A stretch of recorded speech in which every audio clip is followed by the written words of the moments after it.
Basement of La Penta, it's WICR. Hello, ladies and gentlemen, and welcome back. This the third week of the Major League Baseball season, I believe. Yeah. It has concluded, and we're going to give some thoughts. So, recently, the Subway Series just finished 2 days ago, and the Yankees won 2 out of 3 in the Bronx. You know we would win.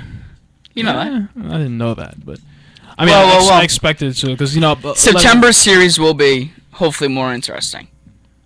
That series was the first 2 games weren't interesting. They were both blowouts. The Yankees won the blowout, then the Mets won the blowout. And hopefully we're both playing for contention for a pennant or that'd be good for the city of New York. That'd be good. The city needs some winning. Yeah, the Knicks. Anyway, I was talking about Major League Baseball. The Knicks. Yeah. The Knicks. They came and lose correctly. Exactly. They might not even get the number 1 pick. But might get number 6 pick. But back to the diamond. Back to Major League Baseball for now. I'll talk about NBA later. But so we're gonna talk about the Subway Series first. The first game, Jacob deGrom started against who was it? I don't know the Yankees rotation that well. Was it Pineda? Michael. There we go, Michael Pineda. And I'll give credit where credit is due. Michael Pineda pitched excellent. He pitched very well. Pineda 3-0. Yeah. Jacob deGrom, I expect a little more from him, but you know what it was? Hopefully Michael Pineda's arm does not get damaged at all this season. You show up that for any pitcher, really, but... Yeah, but Michael Pineda, he's had a lot of injury concerns, so knock on wood, there we go. So, Jacob deGrom, one thing I noticed during the game, they actually explained it on SNY, was how every pitch he was throwing was hard and up the middle. And they talked about how maybe it was because he was... he was riled up and he was excited to be pitching in the Yankee Stadium for the first time. He made his debut against the Yankees, if you recall, but it was in Citi Field. He never pitched in Yankee Stadium before, and he was probably energetic and he was probably trying to blow the fastball past guys, and they were able to hit it out. Teixeira hit 2, Ellsbury hit 1, and someone else hit 1. Anyway, yeah, and the Yankees ended up winning that game 6-1. Then in the next game, the Mets won 8-2. Oh, was it Stephen Drew? Stephen Drew, yes, Stephen Drew. And in the next game, Stephen Drew's being a nice little addition at certain times for the Yankees offense. Yeah. So then the second game, the Mets won that 8-2.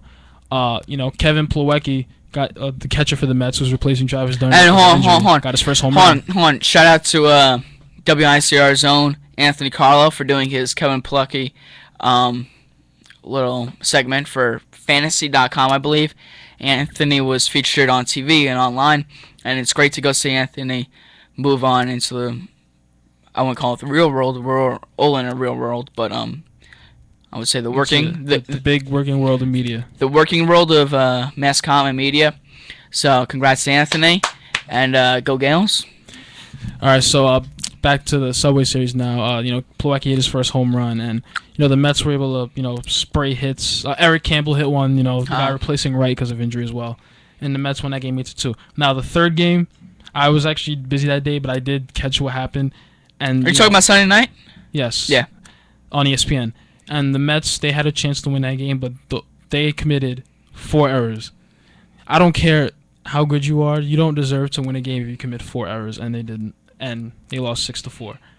So, and John, actually, in the first game, I think John Neese got ejected, for arguing a ball strike call. And then he pitched on Sunday night, and he gave up a big one to Alex Rodriguez. Ooh. Now, the interesting thing about Alex is I think that not yesterday but Sunday, I think after he hit number 659. For those that do not know, Alex Rodriguez is in pursuit of number 660. By Willie Mays, 4th all-time in home runs. Willie Mays is number 4 on the all-time home runs hit list. And Alex Rodriguez is at number 659, but the Yankees are not publicly acknowledging it to the extent that they should be. And they're arguing that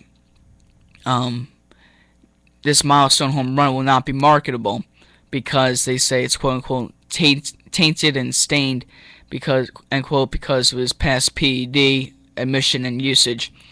And A-Rod signed a contract with signing bonuses back in 2007 that for 660, 714, and 757. No, 762, and then 763, and I think there's another one thrown in there that he would receive $6 million for every single one, totaling $30 million in possible signing bonuses. But they say it's not marketable. But someone asked A-Rod about this yesterday, and Alex responds by saying, "I wouldn't know. I don't have a marketing degree." And he said it with a smile. So it seems like A-Rod's trying to get his money. If you looked at his double, I'm not surprised by that one bit. No, I mean, if you looked at A-Rod's double after 6:59, man, he wanted to go home. He saw like halfway between second and third. He's like, "I'm bringing the money back to Miami." Yeah, I don't care about the team. Let me just get back my to money. the tax-free state, Governor Cuomo. But no, I think that Alex has been a very nice surprise, and it's nice to have the Yankees and Yankees are actually on a little bit of a hot streak. Not actually. It's nice to have the Yankees and the Mets both atop of their respective divisions, the NL East and Last AL time it East. happened was in Y2K, you know. So. Yeah, and we know what happened then. Mhm. And we know what the result was. Mhm. I mean, I was only like 4, but still, you know, the result. But so yeah, the Subway Series, it was actually only the last game really was interesting. The first 2 were, you know, blowouts. So. No, but I mean, it's very nice for the city of New York and for the greater metropolitan area to have this, because hopefully you have a lot of people on that 7-4 train this year. And I know that the subway ridership is up, but hopefully the 7-4 trains ridership are up too. At an all-time high, actually. At an all-time high, but you know, the price is too high. Yeah, that's pretty smart, I think. Actually, a little bit of a little quirky fact I have to actually let you guys know. So yesterday, the Tampa Bay Rays played in the Bronx in Yankee Stadium. That was their first game all year outdoors. Really? Yes. They played their games in Tropicana Field, which is their home stadium. No. Then they played in, I don't know the order, but they played in Marlins Park in Miami with the roof closed the entire time, and in Toronto in Rogers Center with the roof closed the entire time. So yesterday was their first outdoor game. And this is baseball, so you find that a little strange, but... Now, Rob, how do you feel about having retractable domes and not even retractable domes, just indoor domes like the Trop? I prefer retractable domes, quite honestly, as opposed to fixed dome stadiums like Tropicana Field. And the reason for that is it's very practical, you know. If it's raining, obviously close the roof. If it's a good day, open the roof. No. Because if you have a ballpark that's just open all the time in a place that rains a lot, like in Miami, you're going to have a rain day like every 2 hours, and you don't want that. So you need a retractable roof. You don't need one, but having one isn't the end of the world, you know. Now, there used to be a saying in baseball where teams and hitters that would have to go up against Warren Spahn and another pitcher, Payne, from the Washington Senators, and they were like a dynamic duo. They were like better than LeBron James and Dwayne Wade. They're like 1A and 1A. 1 and 1A. No, 1A, 1A. They're both top dogs, and there was no debating it. I don't know. And the saying was, rain, rain, Spahn and Payne, go away. Now, if they're playing in modern day times, it would be, dome, dome, we're playing today. See, that's you think of it with the whole, you know, very nostalgic baseball mindset, but you have to think of it from a practical standpoint. Practical. Yeah. Think about it. You know, you don't want to have the game stop for rain delay. All those people paying tickets and they have a hard time getting there. No, but an interesting thing is, and it happens anyway. So now, if we're talking about rain delays, I was reading about the Cubbies, and the Cubbies had a game at Wrigley Field, and it got rained out, and the argument was, and it was a really long rain delay, 4 hours, and the argument was actually pretty smart from a financial business marketing perspective, that they waited 4 hours so that the fans would come and think that they would play, and so they could buy all the gear and buy food at the stadium and everything like that, but know that they wouldn't play, so that they could all come back in like the middle of the summer to a nice, sunny, beautiful day and just spend some more money. So basically, the front office got 2-1 for one game. So. No, I don't think anybody wants to go to a game that's rained out. Oh, and also no. But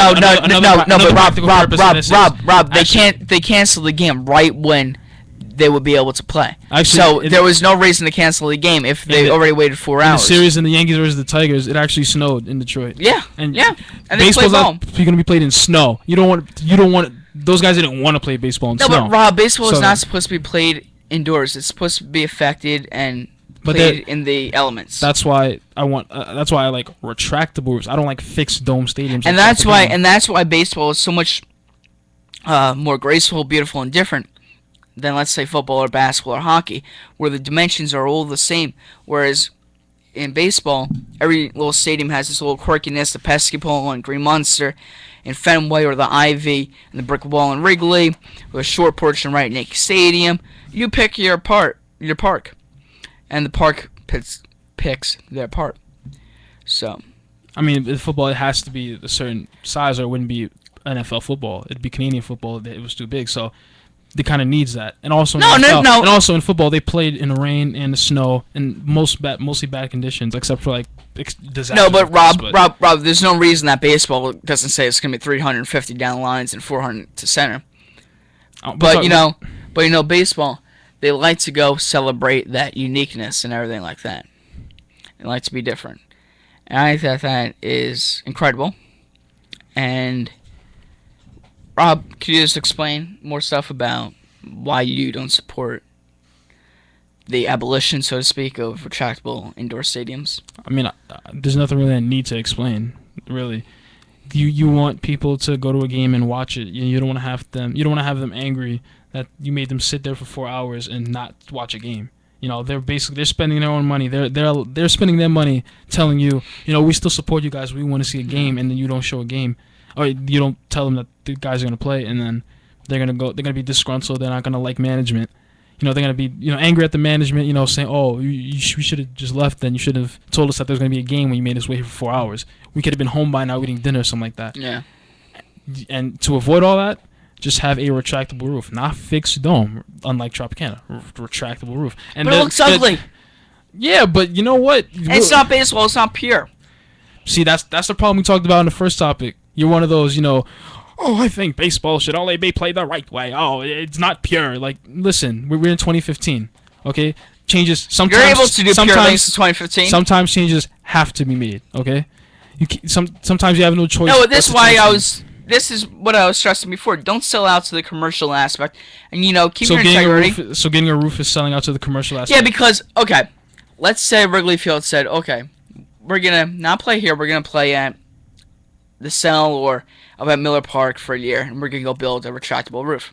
What would happen to that ballpark? What would happen to that franchise? What would happen to the identity of the yuppies there? What would happen to the people that go look at the game from the apartment buildings? What would happen to the E. Muscatuli sign with all the numbers signaling their last division win, their last pennant, and their last World Series win? What would happen to all that really... Can I speak? That really affect the team and the franchise, and that ultimately the players, they build off of. Now, listen. And I'll let you speak. I won't skip Ellis or Stephen A. Smith this the entire time. Exactly. Thank you. Sorry, skipping Stephen. The inspirations, but anyway. I'm not saying every team should get a retractable roof. Obviously not. Baseball is an outdoor game. Sports like basketball is indoor game. Football doesn't really matter. It can be both. But baseball is supposed to be an outdoor game. No, I argue that football is an outdoor game too. I mean, yeah, but if it's indoors, nobody really complains about it being indoors. Baseball. No. There are people that do, such as me. I think that a good defense or a good offense should be able to go play in the snow, and not just inside in basically a sterile environment. Because in football, it's truly a man's game, and it's truly rough. See, football is different because they play in any weather, unless it's a natural disaster, of course. But for the most part, they play in any weather, and having a roof really is. It takes away from the mystique. Now, I know I criticize you for talking about how you want baseball to be pure and everything, but football is supposed to be played in any weather, no matter what. And that's why people like, for example, Minnesota are criticizing them for not having because having teams playing in the snow, in December in Minnesota, that's a home field advantage for the Vikings, and it's a disadvantage obviously for everyone else that's going there. But in baseball, if they're not willing to play in heavy downpour and heavy snow. Wait, Rob, I don't understand when you're bringing up the issue of the Minnesota Vikings, how it might be a home advantage, because let's say you got a rookie that is playing for the Vikings, and I don't know, he played like 3 games all season, and it's now in December, and they throw him into the... Maybe way more than 3 games by then. No, but let's say he only got playing time in 3 games. They're throwing him in to the Wolves basically in a December important game in Minnesota. I don't know how, a rookie, he never had experience with this type of weather before. All of a sudden it's snowing in Minnesota, how he's going to have any more leverage over an opposing player that has never played in this weather before. Basically, they're all novices to this. And so that whole thing, unless you've been playing in Minnesota for like 15 years and you've played in like these games every single season, I don't know where this whole leverage comes about. I think it's just a man-made or fan-made thought. I think after a year, I think they'll be able to be accustomed to the weather of whatever city they're playing in. That's my opinion. After a season, they'll get used to the weather. But Rob, here's the thing. I'm going to say, how often, if you're playing for the Minnesota Vikings, are you playing in a snowy weather game? How often are you really doing that? What, once every 2 years? Well, it doesn't have to snow, but it could be frigid temperatures. Remember that? It doesn't. Yeah, but one of the coldest games of all time wasn't in the snow. No. There's a big difference between it being cold and it being snowing. Just ask any quarterback. Snowing is just precipitation when it's cold. No, precipitation adds a whole different environment. That's snow. To any game. No, precipitation is snow. No, I know, but precipitation is much different than any temperature. So, back when we're talking about it being a frigid weathered game or it being a snowing game, that right there, there's a stark contrast. Just like you're saying, like let's say you're in Florida for the Bucks or the Dolphins. There's a big difference in it being 90 degrees out and 90 degrees and raining, because if you're a quarterback, the temperature has one effect, but then all of a sudden you're talking about the grip of the ball and if it's slipping off your fingers or not, or the vice versa. Also, when it's snowing, if the ball's slipping off your fingers, if you have to wear gloves, whatever. But the point of the matter is, so I think that right there is a weak argument. Weak argument? What? That weak argument in that it's just a fan-made thing for fans to start becoming nostalgic about. Oh, this is our environment and everything. Yeah, but you need experience in that environment to really go say, oh, I have this much leverage over another person. If you're just saying that this is where I play, because temperatures change. The point is. And you only have so many games, maybe 2 every December at your home stadium. The point is, and how many of them are you going to be? Listen, the point is in football. So that's a weak argument. The point is in football, they play in any weather, no matter what. Like I said again, except for natural disasters, but for any weather they play. So it doesn't really matter if they have a dome or not. In baseball, they're not going to play in the snow unless it's like flurrying. Rob, look. If they're not willing to play in heavy downpours or heavy snow, then why criticize having a retractable roof? Look, Rob. It's common sense. George Will, a conservative writer and also a baseball writer, wrote a book about Wrigley Field, and it was called A Nice Side on the North Side, referring to Wrigley Field, north side of Chicago. And, he basically argues that Wrigley is so important to the team's identity and everything, and also to the fans' identity.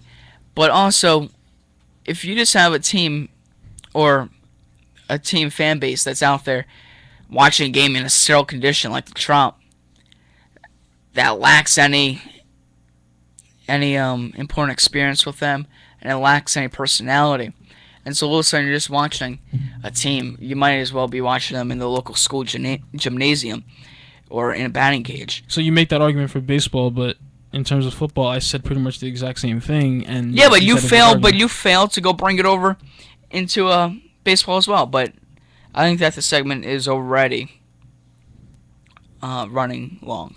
Right. So we might have to. So we're going to take a quick break, and we're going to get our last segment in before we end the show. So we'll be right back. Go Eagles.